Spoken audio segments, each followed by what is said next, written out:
Now it's the last week in January. Fox season is winding down. So if you want fox, play the distress sounds. Plus, coyotes are always hungry. It's cold and they need energy to beat the temperatures. Hi folks, and welcome to another Bark at the Moon blog. Last night we put a really good hunt together. It was actually part two of that, when I called in the double the night before. And I'll go over that sequence. We called in the male, but the shot didn't go as we planned. You'll see that footage. So I came back today, solo. This was an epic hunt. This thing charged me, and I missed it about 40 yards point blank. You head out charging in. I was playing KG Cottontail after about less than a minute, and he was way out in this field, and I found him, and I shot and dropped it. It was 236 yards. So you just gotta have faith in your rifle, and Lord knows I do with this trusty Remington 700, 223, you understand. So yeah, we're barking at the moon, we're having fun. The weather's gonna turn bad this week, and then we go to the Harrisburg show with Fox Pro, so it's all good up here. It's all good when you see something, I'll tell you that. When you don't see something, it stinks, let's face it. So, but this made the day. Who knows if there's going to be any more tonight, but I'm happy as it is. Good hunting, everybody, and don't forget to always bark at the moon.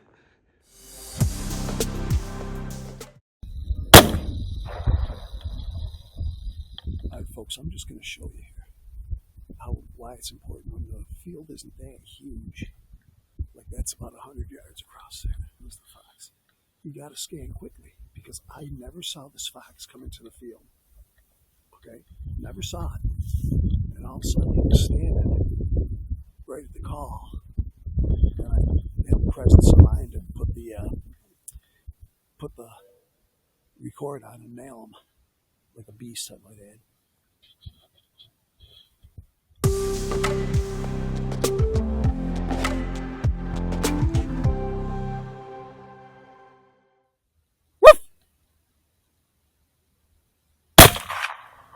It wasn't until after I saw the film that I saw what went wrong. He actually ducked and got out of there before I ever pulled the trigger. Anyhow, this coyote vacates the scene. You can see him go through 2 hedgerows at this point. There he is jumping the ditch. So I'm frantically trying to find this thing in my scope. And what I do eventually here, you'll see that sort of stop right there. Now I'm using my handheld scanner, trying to find this coyote. I couldn't believe I missed so close. It was upsetting, but I wasn't going to give up yet. So I'm looking, again, with the scanner, handheld. That's why the reticle's not moving here. But I just left this at real time instead of splicing it. And all of a sudden, there he was. But somehow something happened. I didn't get he dropped right there. It was 236 yards. What I didn't say earlier is when I took my truck and drove around, the mate to this thing was heading across the field. So I'm going to go back and call for that another day. I was still thrilled with the outcome of this hunt. Let's see what happens. There it is, anyhow.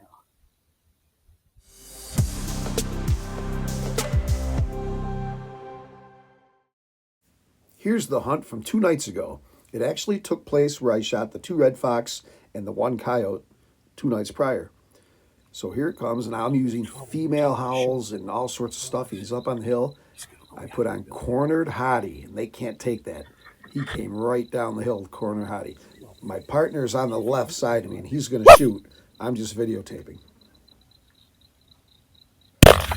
Oh, rats.